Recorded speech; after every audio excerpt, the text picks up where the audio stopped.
Andriamatoa filohan'ny CST, Andriamatoa ministre finance misofotenan'ny filohan'ny TT Zamita, Andriamatoa mpikambana isany ao amin'ny gouvernement, Andriamatoa filohan'ny filakevim-pitantanan'ny ACR, ianareo filakevim-pitantanan'ny Air Madagasikara, ianareo olo manakajana saina androany, tompo kilasy, tompo vavy. Tonga ty fotoana anomboantsika ny lanonana, tsy ho ela isika androany fa dia ho atomboka tonga dia ho atombokitsika izy ity ka mangataka ny représentant ny personnel any Madagasikara handray ny fitenenana ary hoarahan'ny fandraisan'ny fitenenan'ny Andriamatoa ministre ny finance izay misofotenan'ny filohan'ny TT Zamita.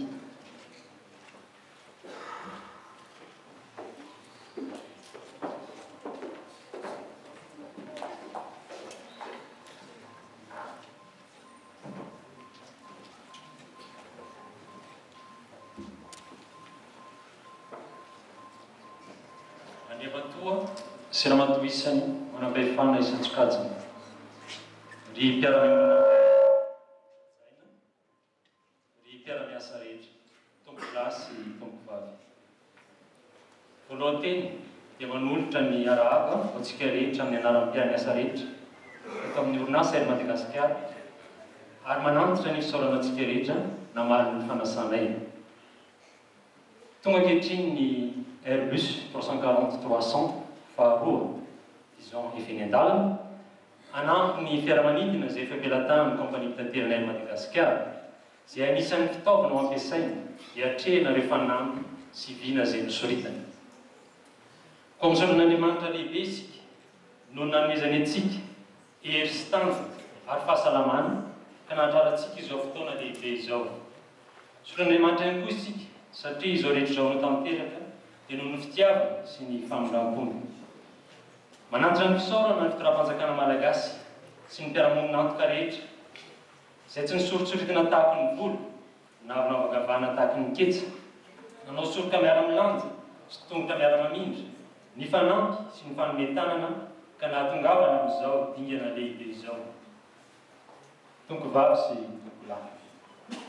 Izao fahatongavan'ny fiaramanidina faharoa izao dia mampiseho ny faharesen-dahatra ny mpitantana sy ny mpiara-miasa rehetra ary manaporofo indrindra ny fahavononan'ny rehetra hiara-miasa hanambatra ny hery hanatrarana tanjona iombonana.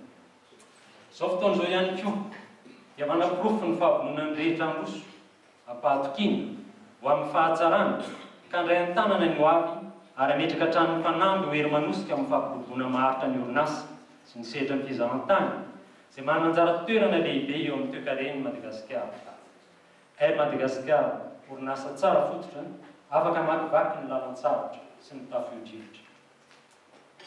Eto mpamaranana dia tsy haiko ny tsy haneho fisaorana manokana mpiara-miasa rehetra, tsy hankanavaka sy ny bady aman-janana nareo zokony sava lalana ray mbola am-perinasa izay tsy nitaretana miebaka fa nanao ny aintsy ho zavatra hatramin'izay nijoroan'ny orinasa izay ary mandraka androany ary mbola vonona ihany koa tsy andraraka million-doha fanao izay tratry ny heriny hanatanterahana ny fanamby napetraka dia no fanotra amin'ny fampandrosoana eto Madagasikara, être un levier de développement Madagasikara ary indrindra hanatrarana ny vina izay nopinasa dia anio kompania fitaterana ankafizina indrindra ty Afrika ary voalohany amin'ny ranomasimbe indiana, être la compagnie préférée en Afrique et la première dans l'océan Indien. Sur le top là, merci.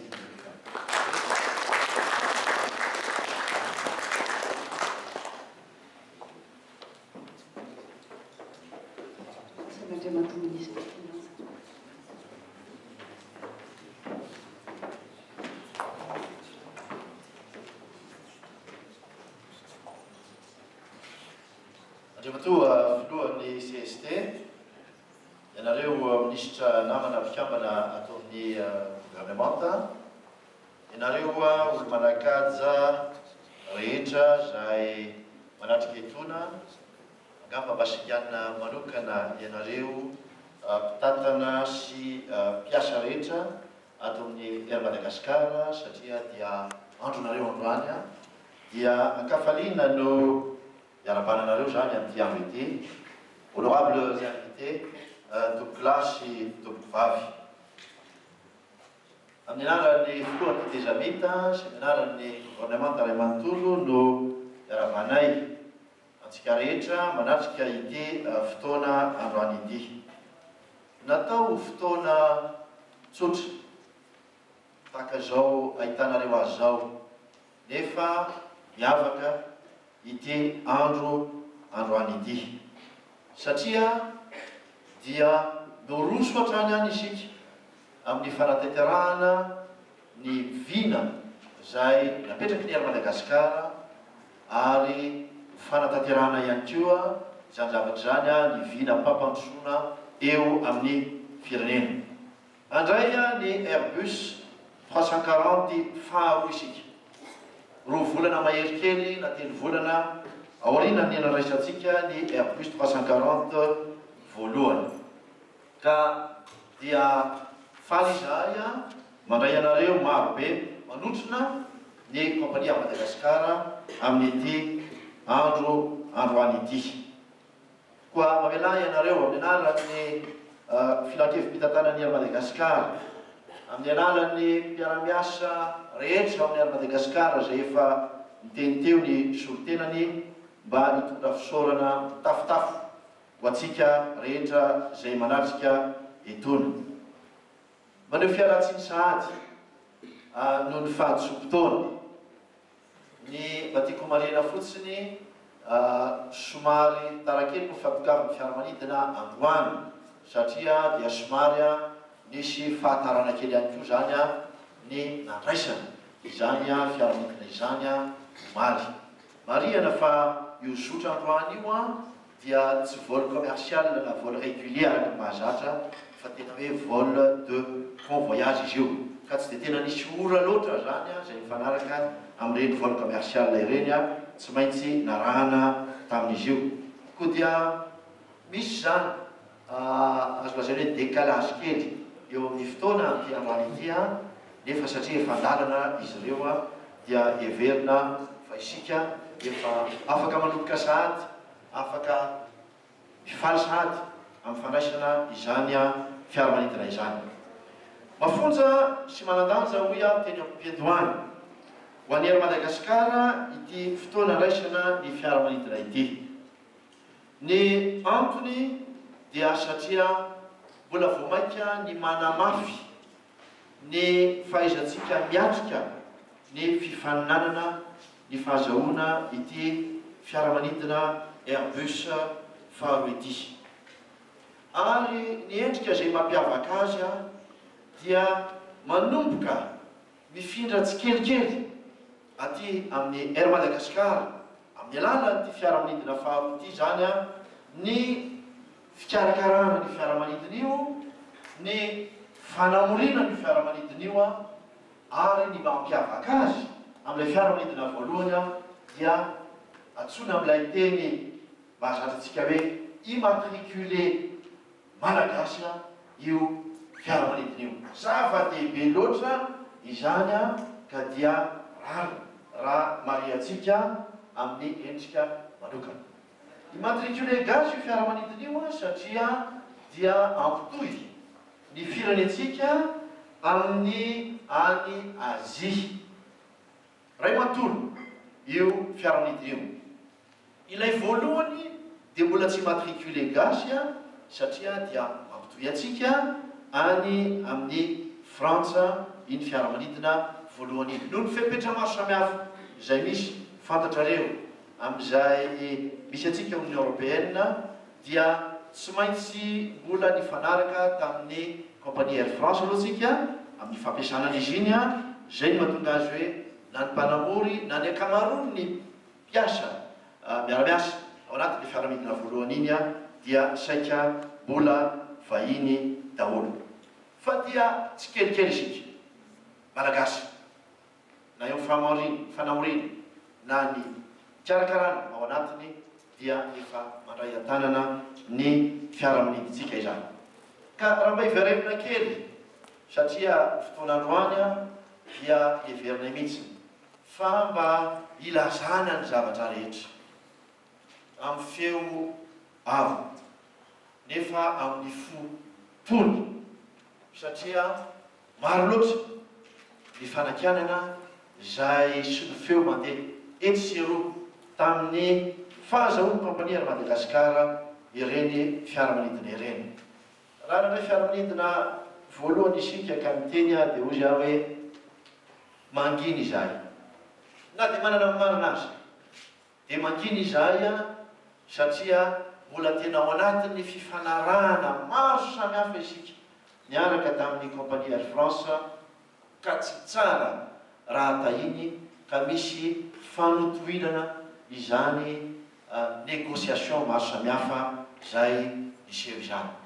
Vity izany amin'izao fotoana izao ary dia tsy mampaninona raha ifandahatra isika mikasika ny zavatra rehetra natao tao anatin'izany négociation izany ary ny endrika izay nazahoany Air Madagasikara an'ireo fiaramanidina ireo. Tsy nisy volam-panjakana navoaka ny fidianana an'ireo fiaramanidina ireo.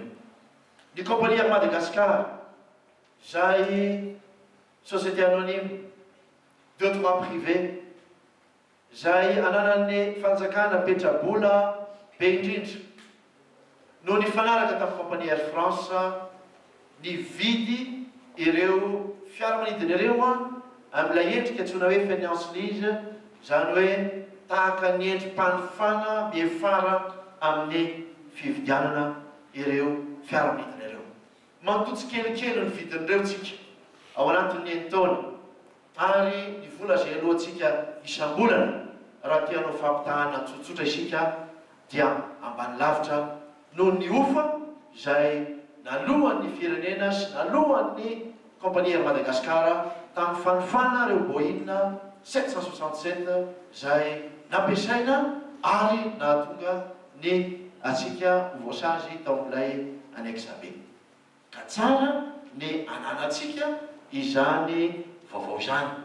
Maro ny fampirarahana izay ifanaovana tamin'ny kompania Air France. Ary eto dia tiako ny misaotra manokana ny kompania Air France izay misy moa ny représentants eto an-toerana. Je voudrais remercier à travers vous la compagnie Air France pour la collaboration franche, intense, solide qui a régné pendant ces longs mois de négociations. Et je pense que Air France peut dire beaucoup de choses aussi sur le contenu de ce qui a été discuté, ce qui a été décidé, mais je pense que le plus important aujourd'hui, c'est qu'on aboutisse à la réception de ces deux avions pour l'intérêt des deux compagnies et pour l'intérêt surtout de la compagnie Air Madagascar. En tout cas, on vous remercie et on remercie la compagnie Air France de cette collaboration. Car j'ai noté que le fiaramanidin'ireo dia atsika ary tsy nisy izany vidiny meompapa nefa navoaka tao anatin'ny kitapom-bola mpanjakana izany. Ny zavatra lehibe izay tiana homarihana dia izao ahafahantsika miatrika fifaninanana ireo fiaramanidina ireo satria ampitombo ny antsoina hoe kapasité ny kompania Madagasikara eo amin'ireo zotra izay ampiasan'ireo fiaramanidina ireo nefa ampitombo ihany koa ny kalitao izay omeny Madagasikara ho an'ireo mpanjifa.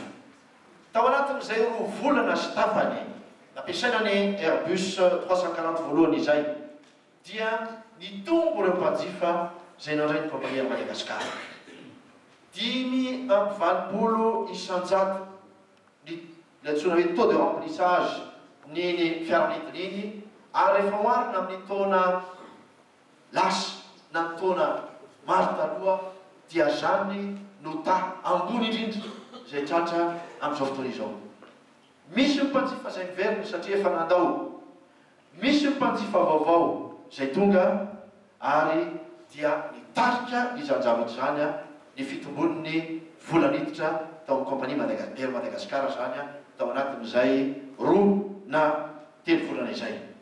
Mbola hatsaraina ihany koa izay fampidiram-bola izay amin'izao fampiasana ny Airbus makany Azia zao satria tsy vitany hoe ikendrena ny ampitomboana ny mpanjifa ao anatin'ny ery Madagasikara fa mbola ampitombo ihany koa le lafiny fret misy ny filana amin'izao fotoana zao ary verina fa dia amaly izany filana izany zany ny fisian'io fiaramanidina io.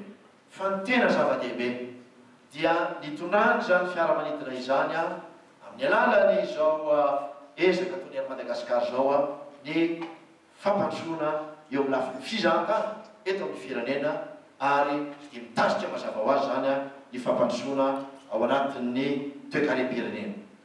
Tsy mianona fotsiny kompania ery Madagasikara amin'ny fampandrosoana ireo zotra mampitohy antsika amin'ny any velany fa dia mampandroso ihany koa ary zay mampiavaka ny ery Madagasikara ny zotra ato anatiny. Entsika tao ao ny politika izay nampian'ny ery Madagasikara amin'ireo fametrahana ireo antsoina hoe eto amin'ny firenena. Misy anankitelo izy ireo ny anankiray ny Antsy, ny anankiray any Morondava, ny anankiray any Toamasina. Voaingana izay no nametraka sy nitokana ny zotra izay avy eo Morondava makany Isalo, makany Andavadoka, makany amin'ny toerana samy hafa dia sahanay ny milaza fa betsaka ny afa-po ary vonona ny andray zany zotra zany. Hiteraka firoboroboana eo amin'ny fizahantany izany ary mbola namafisina izany fampirobona ny fizahantany izany amin'ny fiaraha-miasa izay apetraka ery Madagasikara amin'ireo tompon'andraikitra eo amin'ny lafiny environnement.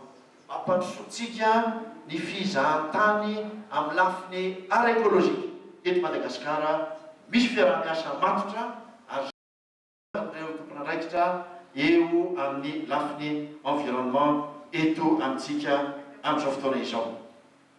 Tao anatin'ny conférence de presse efa niteny any Andriamatoa Minisitra andraikitra ny fitaterana fa dia mahavelombolo izay azahoantsika miala ao amin'ilay annexe B ao amin'ny Union Européenne. Ao anatin'ny adi-hevitra izay azahoantsika mivoaka amin'izany ny tompon'andraikitra maro samihafa amin'izao fotoana izao koa dia sady miandry ampahendreny no miandry amin'ny fanantenana ny voantsika amin'izany ny kompania Madagasikara sy ny firenena amin'izao fotoana izao. Amin'ny masolotena ny fitondram-panjakananay dia tianay ny milaza fa dia tena tsy nikely soroka mihitsy ny fitondram-panjakana manoloana ny zava-misy ary mametraka plan mba azahoana manampy ny kompania ery Madagasikara eo amin'izay fahasahiranana mahazo azy ary mba hivoahany ihany koa zany ao anatin'izany fahasahiranana izany mba hitondra fivoarana ho an'ny kompania izay. Koa dia manantena isika fa hosidina vaovao tokoa araka ny vina izay efa napetraka ery Madagasikara no atrehantsika amin'ny volana ho avy maromaro sy amin'ny taona maro samihafa. Efa nanomboka ny fiofanan'ireo mpanamory ara-teknika sy ara-barotra ary ny teknisiana maro samihafa fikojakojana ny fiaramanidina Airbus. Mandeha tsy kelikely zany ny fandraisantsika an-tanana ny fanamorina sy ny fikarakarana ireo fiaramanidina Airbus 340 ireo. Koa dia mahazo matoky isika fa na ny mpanamorintsika na ny mpiara-miasa ara-barotra rehetra na ny teknisiana rehetra dia manana traikefa, manana fahaiza-manao azahoana manamory sy mikojakoja ireo fiaramanidina ireo. Investissement ny fitenenana hoavana be no ataony ery Madagasikara ary dia mba tiana ihany koa zany mametoky anareo mpiara-miasa rehetra amin'ny ery Madagasikara fa na ny orinasa na fitondram-panjakana dia manohana izay azahoanareo misahana ny fahaleovan-tena amin'ny fitantanana ireny fiaramanidina ireny. Eto Mpamanarana dia tiako ny misaotra ireo mpiara-miasa rehetra amin'ny compagnie de Madagascar. Je voudrais remercier tous les partenaires d'Air Madagascar, na ny mpanjifa izany, na ireo mpiara-miasa amin'ny lafiny touristique izany, na ireo mpiara-miasa sy mpiara-monina rehetra tsy voavaka eto izany a misaotra anareo amin'ny fifanoanana ao anatin'ny fiara-miasa fantatray fa samy velom-panantenana isika feno fanantenana isika amin'izao fotoana izao a ary everinay a fa dia voninahitra isika rehetra zany zavatra rehetra izany misaotra tsika rehetra misaotra naharitra hatramin'ny farany na eno a tompokilay sy tompovavy misaotra.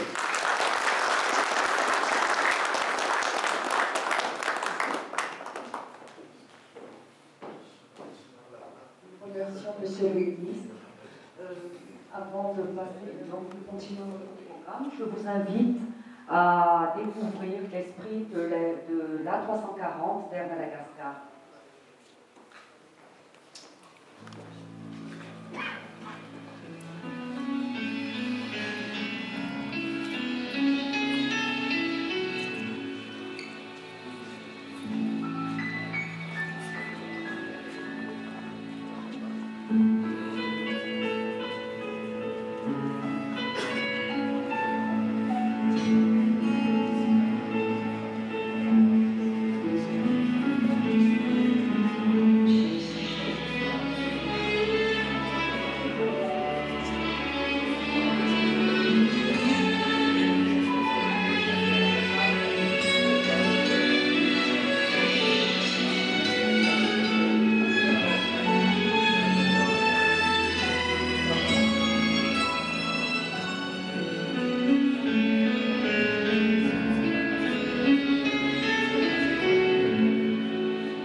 Désaltérer quelques minutes.